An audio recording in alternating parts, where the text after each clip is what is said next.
Between Battletoads, remote-controlled cars, and snakes that rattle and roll, this has been a big year for rare games hitting the Nintendo Switch Online. Now we get one more, as Nintendo just announced that fan-favorite sequel Banjo-Tooie will be available for expansion pack subscribers on October 25th. Yeah, that's genuinely cool news.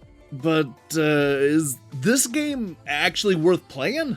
To answer that question, I decided to flip through the pages of Electronic Gaming Monthly, Computer and Video Games, Nintendo, Power, and more classic magazines to see what the critics said back when these games first came out. I sure hope you like collecting random trinkets, because this is another platform-hopping episode of the Nintendo Switch Online Review Crew. I don't think you know what you're doing! You need a parachute! That's a backpack!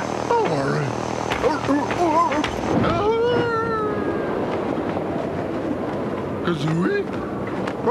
Banjo and Kazooie have disconnected, now working individually and as a team to tackle their biggest adventure yet, Banjo-Tooie. Rated E for everyone. Just remember, bears still need a bird to fly.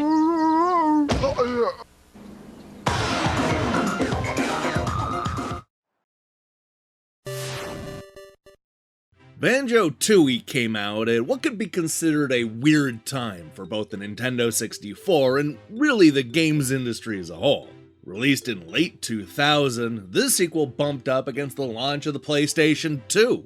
With all eyes on the wave of next-generation consoles hitting the market, the Nintendo 64 was in real fear of being forgotten about.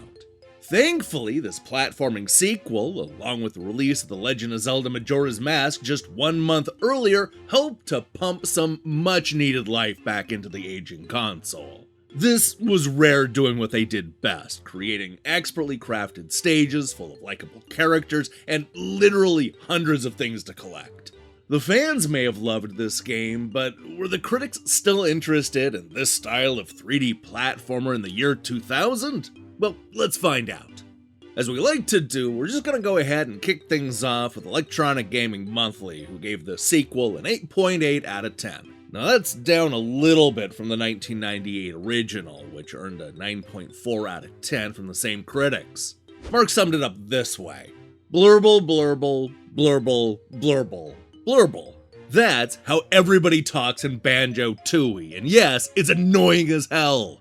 I don't care for most of the characters either. Outside of Banjo and Kazooie, most look like generic Disney rejects that are quickly forgettable. But there's much to enjoy here too. Good controls, a huge quest, tons and tons of power-ups, transformations, moves, and modes. It's boggling how much they stuffed into this cart. I would have preferred more emphasis on bosses and combat instead of exploration, but there's no denying that what's here is fun. Chris, on the other hand, liked the game a lot more than Mark, arguing that Rare has topped themselves this time. Donkey Kong was a bit of a letdown, but Tooie makes up for it, becoming the genre's new benchmark. It's got some of the best visuals I've seen on the old 64 without using the expansion pack. The only problem is the slowdown that pops up when bashing enemies or when you're in larger areas. A great reason to keep your Nintendo 64 out of storage.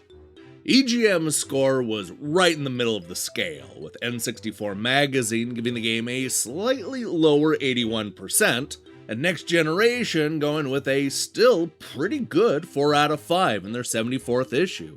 As expected, the lowest score comes from Next Generation's sister publication Edge. Giving it a 7 out of 10, they explained that Tooie's slick, involving play isn't enough to exercise the nagging feeling that Rare is capable of far more, and that the N64 should have graduated beyond Mario wannabes in what is now its 6th year. Edge hopes that the ribald 18 certified exploits of the upcoming Conker's Bad Fur Day better demonstrates Rare capacity of doing things their own way, rather than attempting to do things Miyamoto's. Going back up the scale, we have GamePro giving Banjo-Tooie a score of 4.5 out of 5, down from the 5 out of 5 that they gave the first game.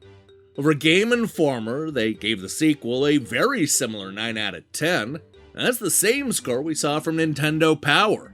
Chris called the game complex and engaging, while Drew raved that each level is filled with ingenious surprises. Jennifer wasn't as into it, arguing that some levels are quite tedious. Now, if you're looking for the highest score, then look no further than Computer and Video Games, who gave it a perfect 5 out of 5 in their 232nd issue. Asking if Banjo-Tooie is worth playing, CVG concludes, not if you're a boring old misery who withers and crinkles at the mere thought of endless hours of fun and frivolity. If, however, you love to laugh and get sweaty palms at the prospect of a monumental challenge, you should dust off the Nintendo 64 pronto. Cartridge games may be a little more expensive to buy, but in the case of Banjo-Tooie, you really get plenty of value for money. It'll probably take you about 40 hours to finish the game without collecting every Jinji and Jinjo, and the multiplayer minigames are almost good enough to be their own separate game, ensuring the game's longevity. Your precious pounds will be spent, and your Nintendo 64 will love you forever. Look, this is a big fan favorite among 3D platforming fans, and it's easy to see why. There's just so much to do and see in this game. You'll be at it for dozens of hours. It really is a good value for the Nintendo Switch Online, and it's worth playing or replaying, whichever applies to you.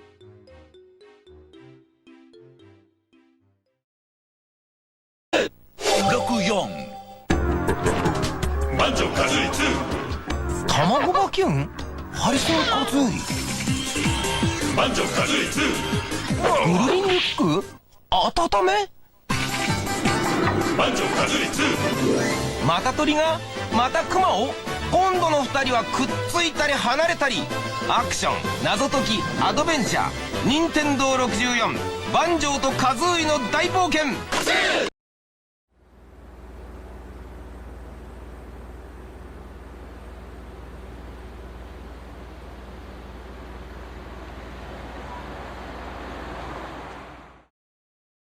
Hey, thanks for watching me break down these classic reviews. If you liked what you saw here, then you should know that we post new episodes every time classic games get added to modern systems. In fact, we just looked at Sony's retro offerings earlier this week in a PlayStation Plus Review Crew episode. We have a whole playlist full of these, so, give it a binge. Now, here's the question I have for you. What is Nintendo 64's best sequel? Is it Banjo-Tooie, Majora's Mask, San Francisco Rush 2049, or something I'm not even thinking about? Let me see your picks in the comments below. In other news, I was all ready to post another spooky Review Crew episode today. But, Nintendo had to announce Banjo-Tooie. No matter, look for the Halloween-themed episode to pop up next week. While you wait for that, I strongly recommend you click that subscribe button and support what we're doing here. Until then.